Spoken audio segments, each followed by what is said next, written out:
συντορτούς τα παλικάρια, εκπάσταν και στο τσάμπα συντορτούς τα παλικάρια, περνούσαν από πίσω του κοτσόπα και νυμφάδια, περνούσαν από πίσω του κοτσόπα και νυμφάδια.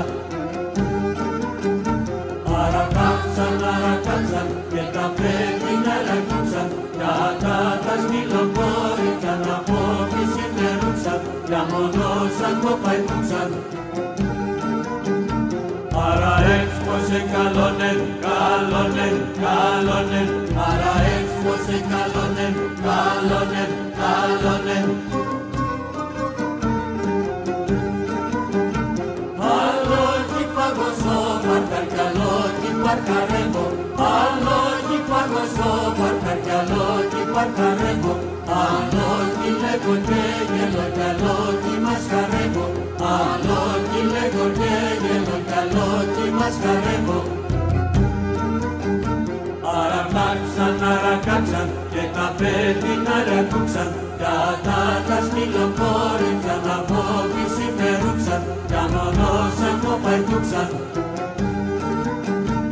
Άρα έξπωσε καλόνεν, καλόνεν, καλόνεν, άρα έξπωσε καλόνεν, καλόνεν, καλόνεν. Τρανό χώρο μου ρεύγεται να πάσει παιδιάδα, τρανό χώρο μου ρεύγεται να πάσει παιδιάδα, ρεστέχουνταν τα κόρτσοπα, εστέχαν τα νυμφάδα, ρεστέχουνταν τα κόρτσοπα, εστέχαν τα νυμφάδα. Αρακάξαν και τα πέτεινα ρακούξαν, κατά τα σκυλοκόρητσαν από τη συμμερούξαν, για μονόσαν το παϊκούξαν. Άρα έξπωσε καλόνεν, καλόνεν, καλόνεν, άρα έξπωσε καλόνεν, καλόνεν, καλόνεν. Δεν μπορούμε να μην μνημονεύσουμε το ξακουστό θέρετο της ορτούς Τσάμπασιν, Λευκόδασος. Ο εξοχικός αυτός τόπος, 45 χιλιόμετρα μακριά από την ορτού, με υψόμετρο 2.000 μέτρα, ήταν αληθινός παράδεισος. Σε όλη τη διάρκεια της καλοκαιρινής περίοδου αποτελούσε σπουδαίο κέντρο παραθερισμού και εμπορίου ταυτόχρονα. Υπήρχαν εδώ πολλά και διάφορα εμπορικά καταστήματα. Ο τόπος καταπράσινος. Στα υψίπεδα του Τσάμπασιν υπήρχαν διάφορες λίμνες. Αλλά ένα τυχαίο τραγικό περιστατικό έθεσε τέρμα στη ζωή του Τσάμπασιν. Στις 13 Σεπτεμβρίου 1913 το Τσάμπασιν, με όλα τα εμπορικά του καταστήματα, διάφορες εγκαταστάσεις κτλ, γίνεται παρανάλωμα πυρός. Παραδίδεται στις φλόγες μιας πυρκαγιάς και αποτεφρώνεται ολότερα. Έτσι η δόξα του Τσάμπασιν γίνεται θρύλος που τον ψάλει η ποντιακή μούσα.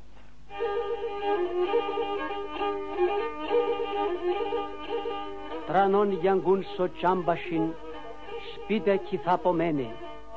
Τρανοί μικροί φτωχοί ζεγγίν, ουλ κάθουνταν και κλαίγνε.